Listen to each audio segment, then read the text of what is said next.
So we have two antennas, two radio towers. Each one is broadcasting a radio signal. We know they're 8 kilometers apart. We know they have the same frequency which is provided. And we also know they have different phase constants. And what would you expect is meant by different phase constants? What does that tell you about those sources?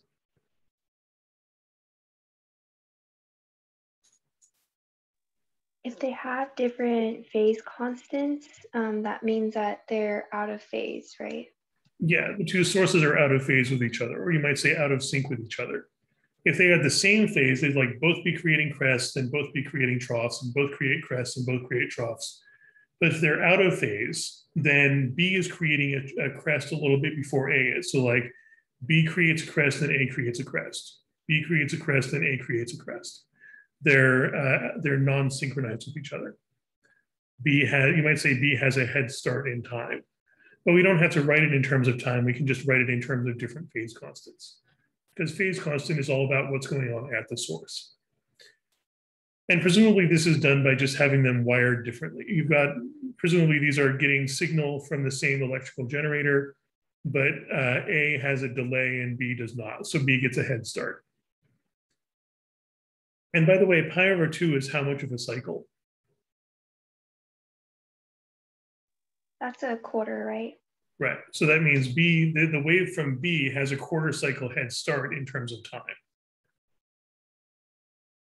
And what we want here, since the radio signals are interfering with your GPS, you want to be able to find a location where you get no radio signal at all. And no signal at all from the two radio towers means what kind of interference? Destructive. Yeah, we want to find a location with destructive interference. So let's try that. If we just have some arbitrary location, let's say you are at some location within this region between the radio towers. So you are somewhere.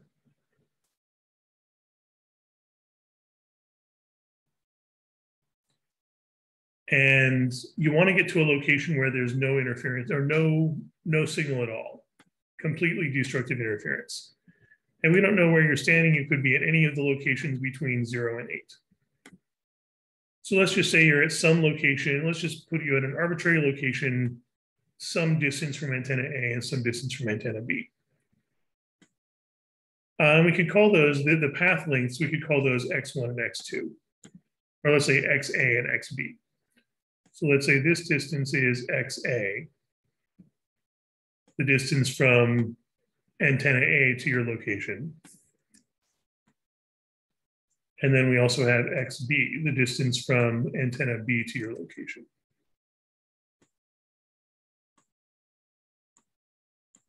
And those are both going to be relevant measurements in the formulas we're going to set up. Because if we want destructive interference, how do we usually determine what sort of interference is going on at a given location?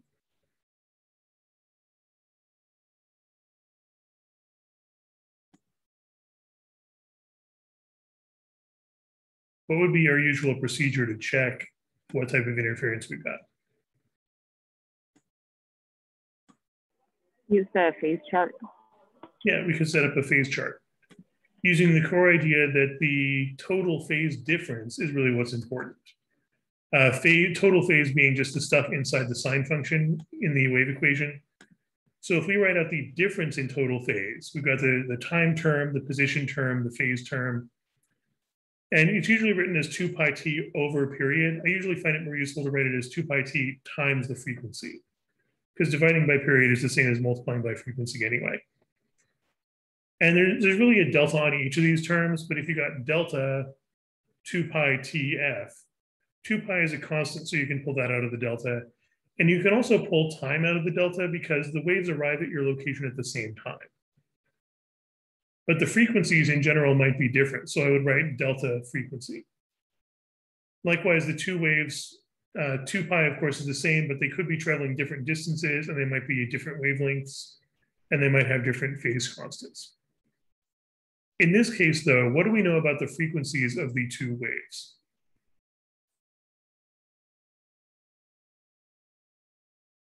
The frequency is the same. Yeah, we got the same frequency. They both have frequency 3.75 times 10 to the fourth hertz. So delta frequency would be 0 because there's no difference in frequency. You're only going to get a delta frequency term at all if the two sources are emitting different frequencies. Like, for example, if you have, let's say, two musical instruments that are playing almost the same note, but not quite the same note, then there would be a delta frequency, and that delta frequency would end up being the most important part of the whole equation, because that gives you a term that's changing as time passes. In this case, though, there's no difference, so we can ignore this term entirely. Is there any difference in path length or wavelength between the two waves?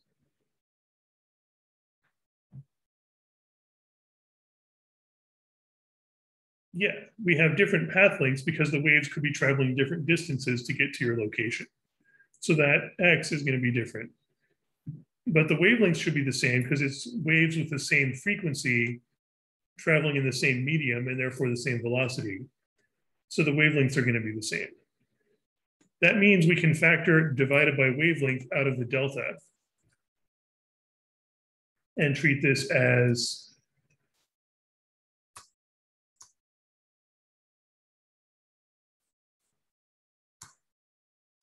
delta x divided by lambda. There is a difference in path length. XA and XB are not the same distance.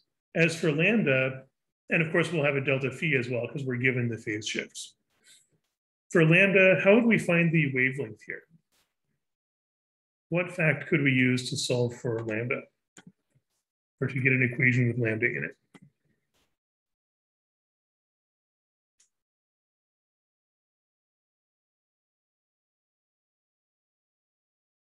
How does wavelength relate to some information we already have here?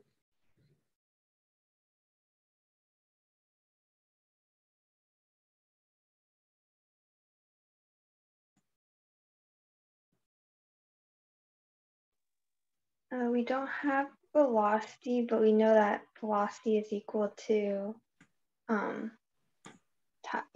like wavelength times frequency. I don't know if that would help.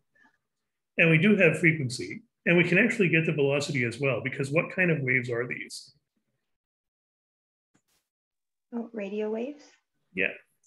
And a radio wave is actually a form of light.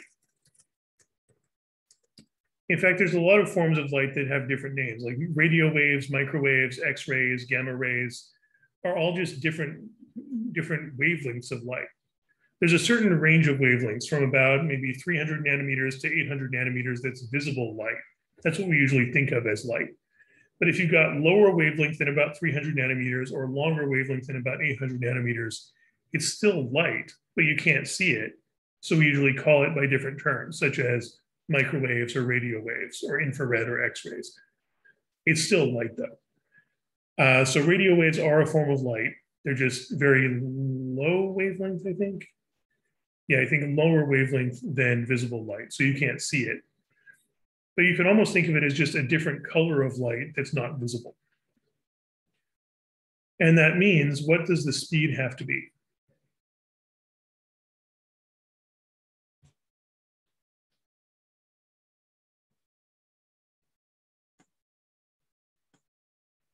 What do you know about speed for any light wave?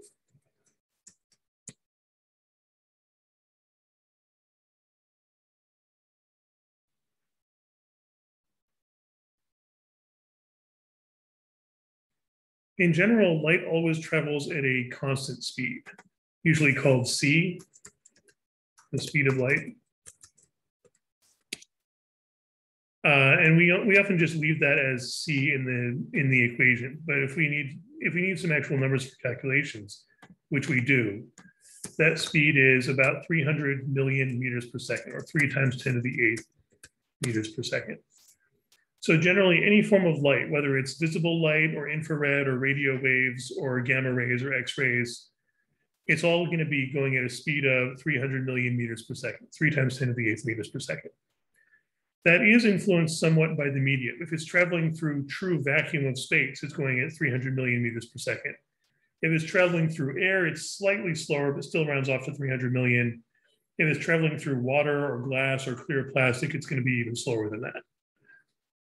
But generally, light traveling through vacuum or air, you can treat as 300 million meters per second. So in this case, we'd say c, the speed of light, equals wavelength times frequency. We know frequency, so how do we get wavelength? We can just do 3 times 10 to the 8th divided by the frequency, which is 3.75 times 10 to the 4th. Yeah, exactly. So that'll be 3 times 10 to the 8th. So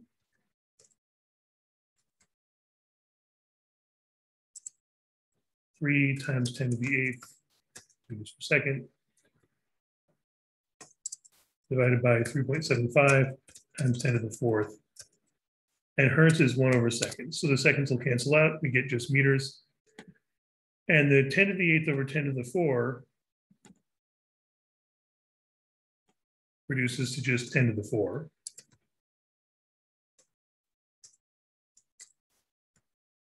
And 3 over 3.75, I think, is that just 0.8? Let me double check that. Yeah, 0.8. 0.8 times 10 to the 4, or in other words, 8 times 10 to the 3rd.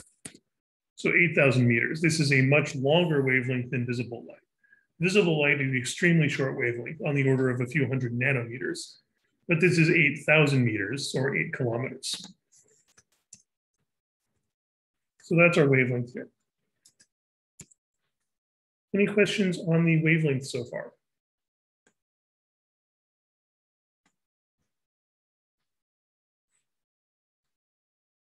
And at this point, we could now even fill that in for lambda. We know lambda is 8 kilometers. As for delta x and delta phi, for all these deltas, we're going to need to choose an order to subtract it. Do you want to subtract a minus b or b minus a? Let's do b minus a. Okay, and I'm going to make a note of that just for our reference, because we want to make sure we're consistent about it.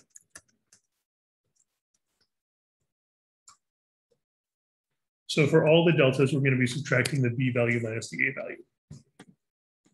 So that's going to look like negative 2 pi times delta x, so that'll be b minus a, so xb minus xa, divided by 8 kilometers, plus delta phi, which is going to be phi b pi over 2, minus phi a, 0.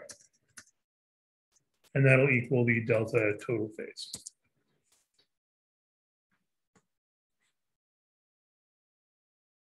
And specifically, if we want destructive interference, what do we have to assume about delta total phase to get destructive interference, to get no signal at all? That it adds up to 0. If it adds up to 0, that means there's no difference. And if there's no difference, what kind of interference do you have? Oh, that would be constructive. So would it have to add up to pi because you have a difference of pi? Yeah, because if we have two waves that have no difference, they're going to look exactly the same. You'd have like, let's say you've got this wave, and you've also got this wave. If there's no difference, they line up precisely, and you've got constructive interference. In order to get destructive interference, you'd want them to be offset by what fraction of a cycle? Half a cycle. Right. We want exactly half a cycle offset, or possibly 1.5 cycles offset would also work. Or it could be 2.5 cycles offset. Anything and a half cycles would work. And how do you write half a cycle in radians? Is pi. Yeah. So we want this delta phase to be pi, or what would be 1.5 cycles?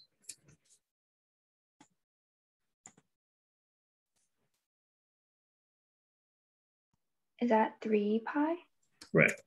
Because one cycle would be 2 pi plus an extra half a cycle makes it 3 pi. Is Or this maybe the 2.5 cycles. Yeah. Oh, sorry. Is this where you use that like equation where it's like n plus 1/2 times something? Or is that? Yeah, that's actually a useful way to think of it. If we think of this as something and a half cycles, one cycle is 2 pi. If you think of this as something and a half cycles, assuming n is an integer, n and a half would be something and a half, and then 2 pi is one full cycle. So something and a half full cycles. However, if we distribute that, specifically, let's say we just distribute the 2. 2 times n plus 2 times 1/2 would be 2n plus 1 pi. And what sort of a number is 2n plus 1 guaranteed to be? It gives you an odd number. Yeah. So a very convenient way to think of this is an odd number times pi. And there's nothing really special about odd numbers here. The important thing is that it's something and a half cycles. But since one full cycle is 2 pi, something and a half cycles always works out to an odd number times pi. So in general, if you wanted destructive interference, we should assume that the total phase difference is something and a half cycles, which in radians translates to an odd multiple of pi. 1 pi, 3 pi, 5 pi, 7 pi. Negatives also work. Negative pi, negative 3 pi, negative 5 pi, and so on. Any questions on that so far?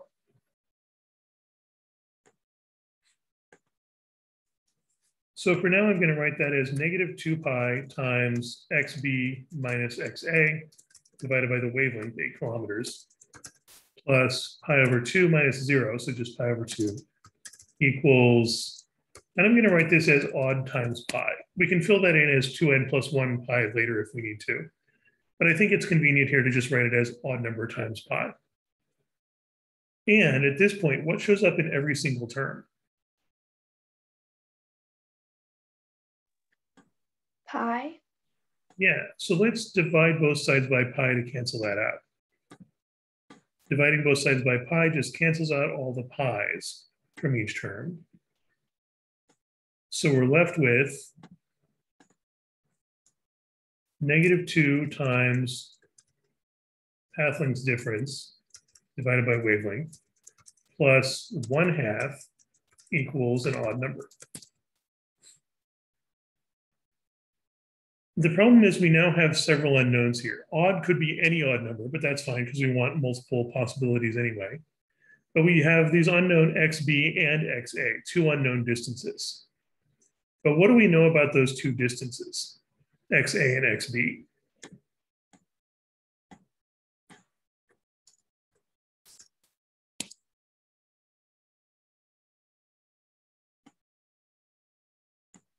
What's the total distance here? 8 kilometers. So could you put that in terms of an equation? How are xa, xb, and 8 related to each other? So you would have xa plus xb equals 8. Yeah. Which means we can solve for one of those in terms of the other. Let's say we isolate xa, because xa is how the distance from a is how this is labeled anyway. Xa would have to equal what?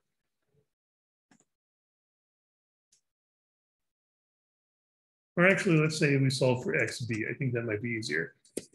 If you isolate xb here, what do you get?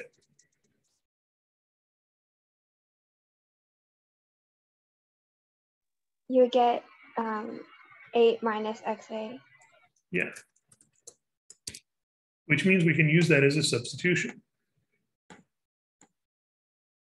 This fact can be substituted into this equation.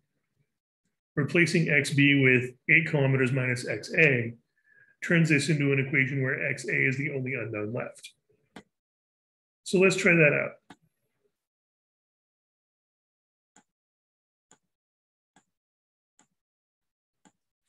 So far we got negative 2 times xb, which is 8 kilometers minus xa, minus another copy of xa, divided by 8 kilometers, plus 1/2, equals some odd number. At this point, XA is the only unknown. And we can simplify that. First of all, the -2 and the 8 reduce to 1/4.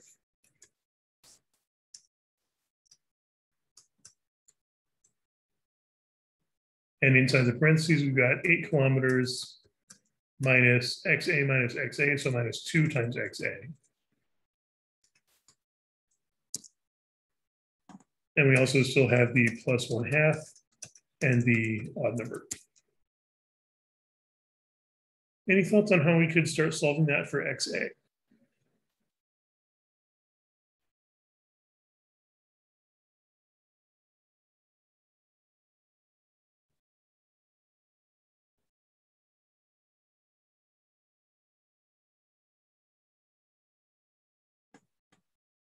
How we might isolate this XA variable here. So you could set these two things equal to each other, right? What do you mean set them equal to, or set what equal to each other? So, or like you wrote out two different equations, and one's for, or two different equations, and they are both equal to odd, right? Well, this is just a continuation of the same equation. Got you. So all we've done from here to here, we've just replaced XB with the formula we found from the geometry, 8 kilometers minus XA. But the important thing is in this equation, we now only have one unknown, XA. So how would you isolate XA here, algebraically? You could subtract both sides by 1/2 and then multiply both sides by 4 and then go from there. Let's try that. Subtract 1/2 from both sides. Multiply both sides by 4 kilometers.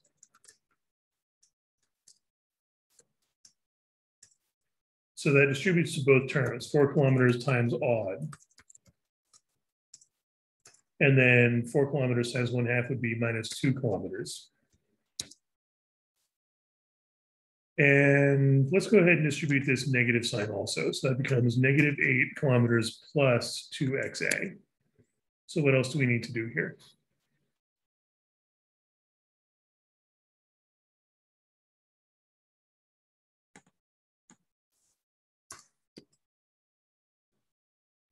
You can add both sides by 8 kilometers. Yeah, add 8 kilometers to both sides. We get 4 times odd kilometers. Minus 2 plus 8 becomes plus 6 kilometers. And one last step.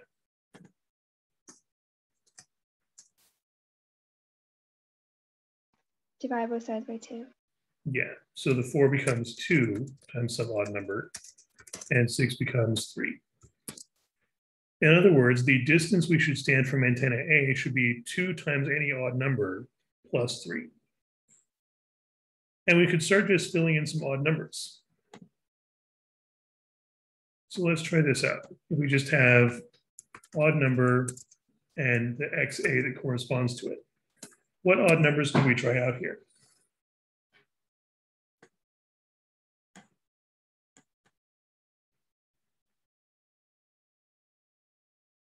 Try 1. Yeah, let's try 1. You plug in 1 for the odd number, 2 times 1 plus 3 would be 5 kilometers. So you could stand at the 5 kilometer location, and that should get you complete destructive interference. Or what if we plug in, let's say 3? You plug in 3 for odd, and what do you get?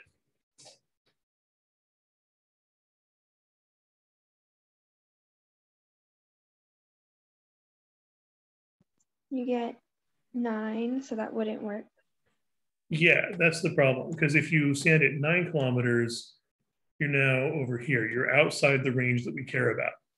So we want to restrict our search to only values between 0 and 8. So 9 kilometers does not work. But there is one more thing we could do. What other odd number could we try here?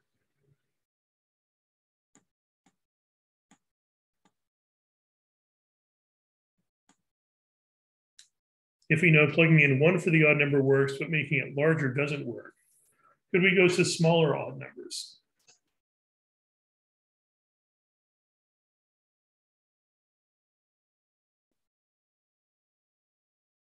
Is there an odd number that's less than 1?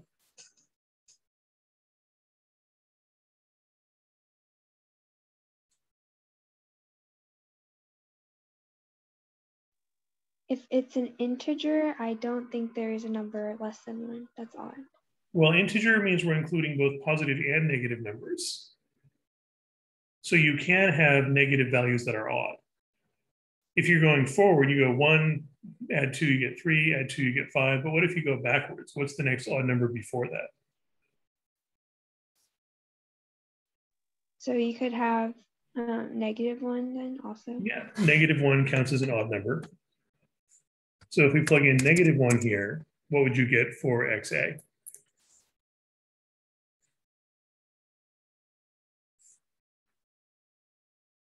You get 1. Yeah, and that is within the range we care about. You could stand at 1 kilometer, and then the difference in path length would lead to destructive interference. And I think that's it, because if you go more negative, like if you plug in -3, you're going to get a negative number. You have to be standing on the other side of the antenna, and that doesn't work.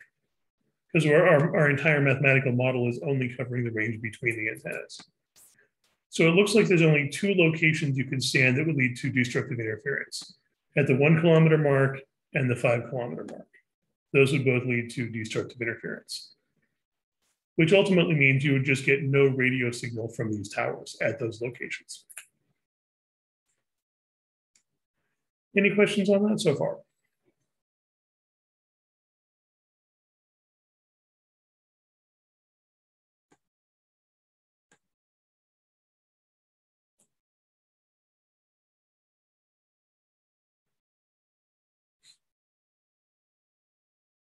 And what else was this asking? At those locations, can the interference be made constructive by changing the phase constants? So let's say we wanted those to be constructive instead. Let's say you're standing at 1 or 5, and you want to make this constructive instead of destructive. Is there any amount of change in phase you could add to that to change the destructive interference into constructive interference?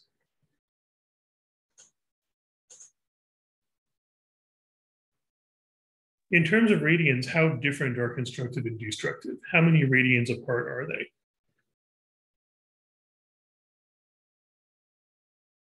Yeah, it should be exactly pi. Like if you're at a location that's destructive interference, that means your total phase difference is an odd number times pi, something and a half cycles.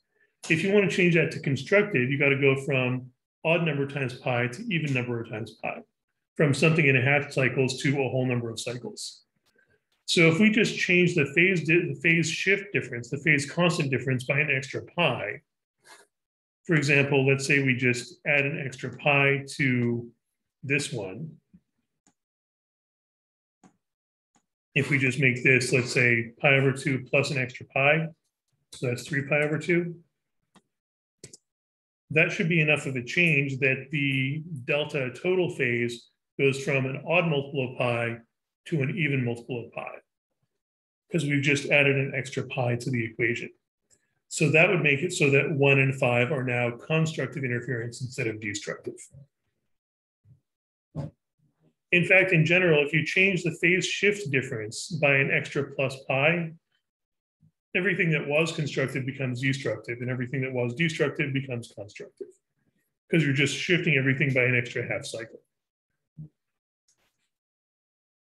Any other questions on that one? So basically, to make this constructive interference, we know that we would just add like pi more, and that's how like B, the phase constant for B becomes 3 pi over 2. Yeah. All we need is an extra. In general, all you need to change constructive to destructive or vice versa is an extra plus half a cycle somewhere in the equation. And in this case, the easiest way to get that would be to just add an extra pi to one of the phase constants, but keep the other one the same. So you could also accomplish this, for instance, by adding pi to A's phase constant instead and keeping B's phase constant the same. Either way would work. You just need an extra plus pi or an extra minus pi somewhere.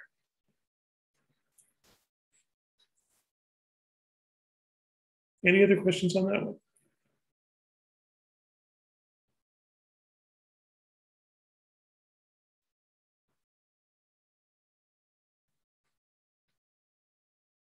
Then let's take a look at one more interference example. Let me pull up another one.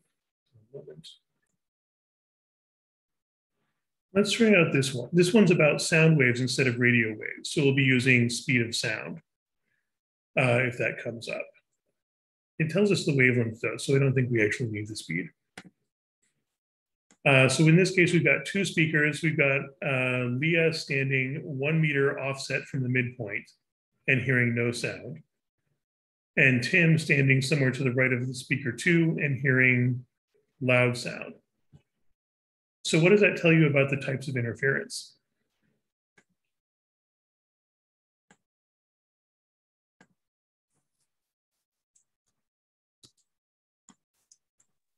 Where Leah stands, she has like, there's constructive or there's destructive interference there, but for Tim, it's constructive. Yeah, sounds good. So what we could do there is set up the total phase difference equation and try comparing the results we get. So writing out the same total phase difference equation. And again, what can we ignore in this one? What's not different between what you're hearing from speaker 1 and what you're hearing from speaker 2?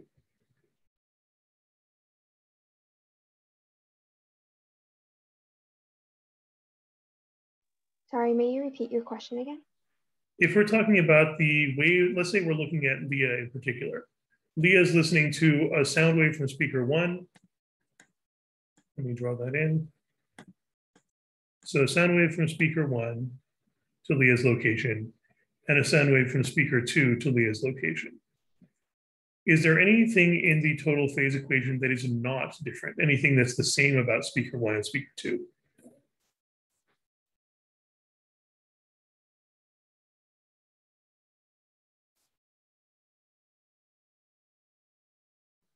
For instance, do we know anything about the frequencies of the two waves? They should be the same, right? Because they're both the same type of speaker, I assume. Yeah, and specifically it tells us they're both producing the same wavelength. If they're both producing the same wavelength and they're both sound and air, so they're both going at the same speed, then they've got to have the same frequency as well. Which means that whole term is going to be 0. If there's no difference in frequency, then delta F is 0, which means delta F times anything will also be 0. So that whole term is gone. There is a difference in path length. She's standing different distance from speaker 1 versus from speaker 2. But the wavelengths are the same, so we can factor lambda out of the equation just like we did before. So that will look like, with lambda factored out, that'll just be 2 pi times delta x divided by lambda. There is a delta x, there is a lambda, it's just a constant lambda. And in fact, we know that, that's just 8 meters. And delta phi, we don't know. There might be a difference in phase constant between the two speakers, there might not be. The problem doesn't tell us anything about that. Useful things to look for there is if it's usually a phase difference between two speakers is caused by them being wired differently. Like on the back of a speaker, you should find 2 ports labeled positive and negative. And if you take the 2 wires from the positive and negative ends of the generator and plug positive into positive, negative into negative, then the speaker will create a crest when the generator says create a crest, create a trough when the generator says create a trough. But if you unplug those wires, switch them and plug them back in, then the speaker's creating a trough when it should be creating a crest and vice versa. So if the speakers are wired the same way, then they're in phase with each other. Crest and crest, trough and trough, so there's no difference in phase constant. But if they're wired oppositely, they'll be offset by exactly half a cycle. In other words, by pi. But we don't know that yet. We don't know anything about how the speakers are wired because the problem doesn't provide any information about that. But what we can write out We know she's experiencing destructive interference. What does that tell you about delta total phase?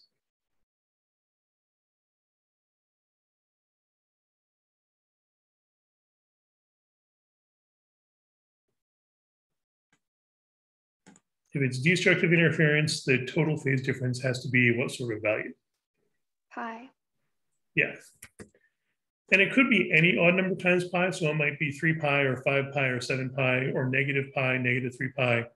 But this is just asking for a possible distance between the two speakers. So we don't necessarily need to cover every possibility. We can just make some assumptions here. We might want to write, just to be on the safe side, odd number times pi, and then fill it in later. But I think we can probably assume that odd number is 1, or maybe negative 1. We'll see. Phase difference we don't know yet. Wavelength we know is 8 meters, because that's given information. And do we know anything about delta x?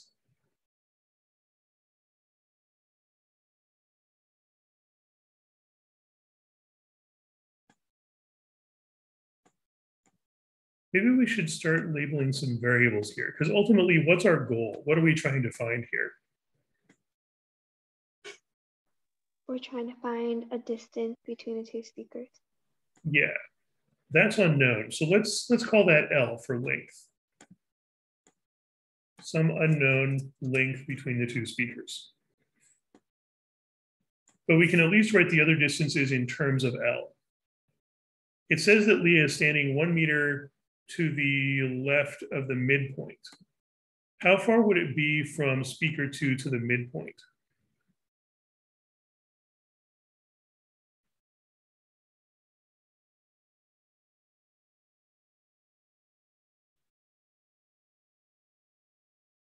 From speaker 2 to the exact center, what would we call that distance? L over 2.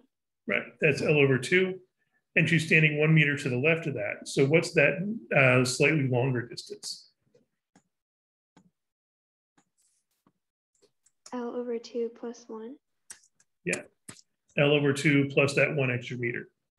Whereas the distance from speaker 1 to her location is slightly shorter. So how would we write that? L over 2 minus 1. Right, it's 1 meter less than that distance. So even though we don't know what L is, we can write the path lengths in terms of L. And when we subtract those to find delta x, again, let's say x2 minus x1. Let's just write that out. Delta, we're going to be using 2 minus 1 for consistency. When you subtract 2 minus 1, what do you get?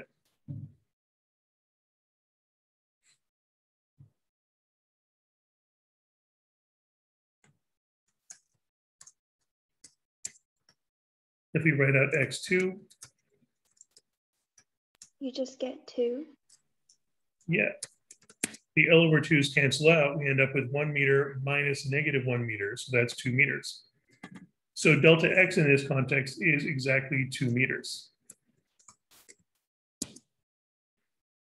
And I think at this point, we can solve for delta little phi, the phase difference, to figure out, are these wires wired, or are these speakers wired differently?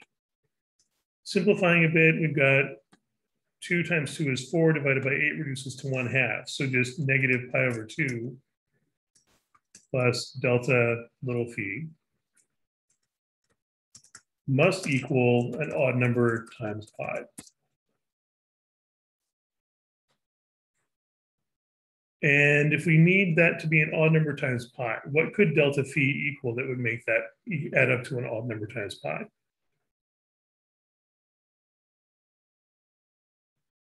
Or alternatively, how would you solve for delta little phi here?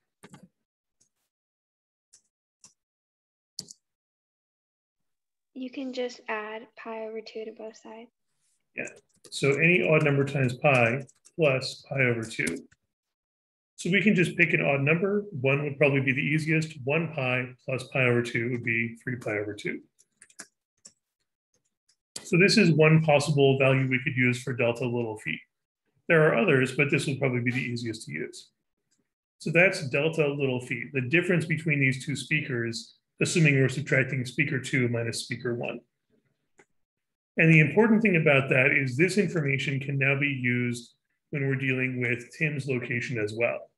If we had started with Tim's location, we'd have too many unknowns because we don't know the distance between speakers and we didn't know the phase difference. But by using the fact that Leah's hearing nothing, that gives us enough information that we were able to solve for the phase difference. And then we can use that when we're analyzing Tim's location.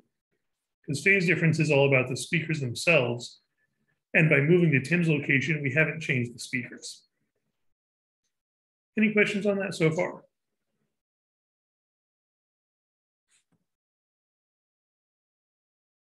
So let's examine Tim's location. Tim is experiencing a wave from speaker 1 going this far, and a wave from speaker 2 going this far. Do we know how far Tim is standing from speaker 2?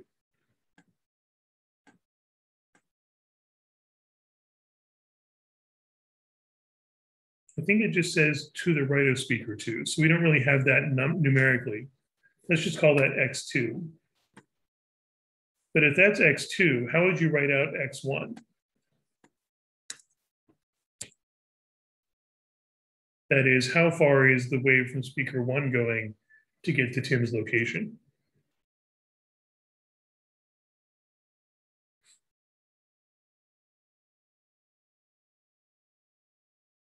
Would it be L plus x2? Yeah, because we're traveling a distance L plus an extra distance x2. So we can say x1 is equal to L plus x2. And then when we subtract to find delta x for Tim, again, we want to be consistent, x2 minus x1. So that's x2 minus L plus x2. What happens when we subtract those?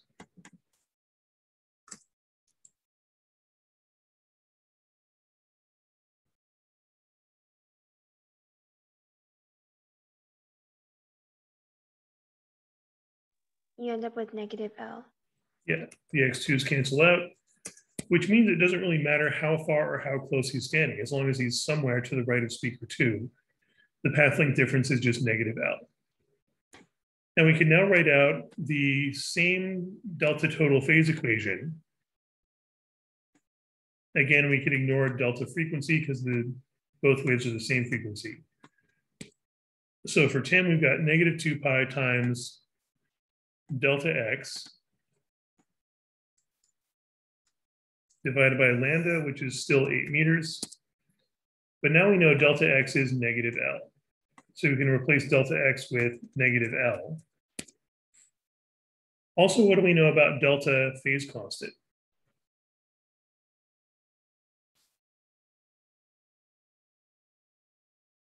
If he's listening to the same speakers that Leah was, what do we know about the phase difference between those speakers?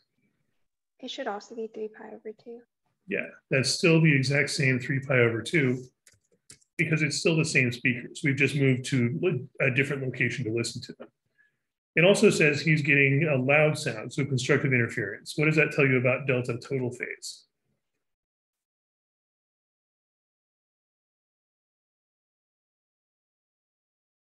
It can be 0 or 2 pi. Yeah, or 4 pi or 6 pi or 8 pi. It could be any even number times pi, because it's got to be a whole number of complete cycles, n times 2 pi. But the 2n is always an even number, so you get an even number times pi. That'll guarantee a whole number of complete cycles. And simplifying a bit, we've got, actually before we even simplify, we've got pi in everything. So we could divide both sides by pi. Cancel that out and make our life easier. So that leaves us with negative 2 times negative L is positive 2L over 8, reduces to L over 4 meters. Plus 3/2 equals some even number. And then we can just solve for L algebraically by subtracting 3/2 from both sides, multiplying both sides by 4.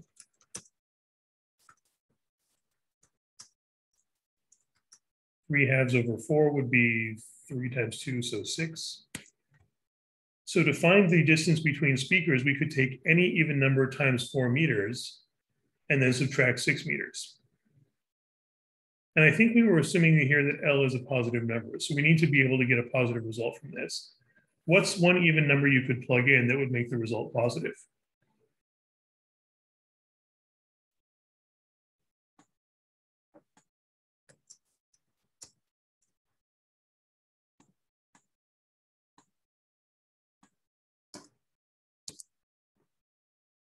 If this could be any even number as long as the result is positive. What's one possibility there? It could be 2. Yeah, looks like 2 meters would work because we could plug in 2 for the even number. 2 times 4 would be 8 meters minus 6. So 2 meters is a possibility. Or what if you plug in the next even number? Let's say you plug in 4 times 4 meters minus 6 meters.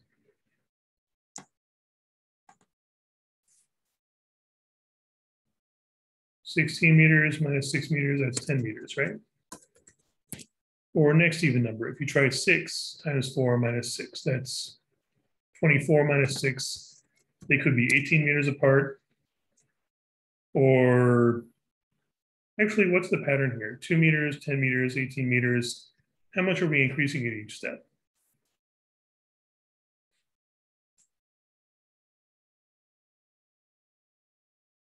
By 8 meters?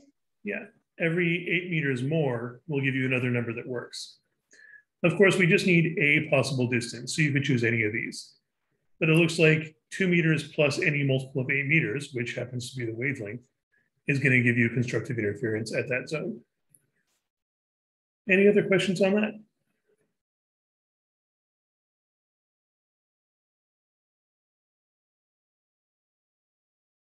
All right, try applying the same sort of approach to some other problems to get some more practice. Let me know if you have any other questions, and I will see you next time. Wait, may I ask a really quick question? Sorry. Yeah, go ahead. Okay, just to clarify, so the one we did on the left was for Leah, and the one on the right we did for Tim. Yeah, exactly. Okay, sounds great. Thank you so much. Have a great day. Thanks, you too. See you next time.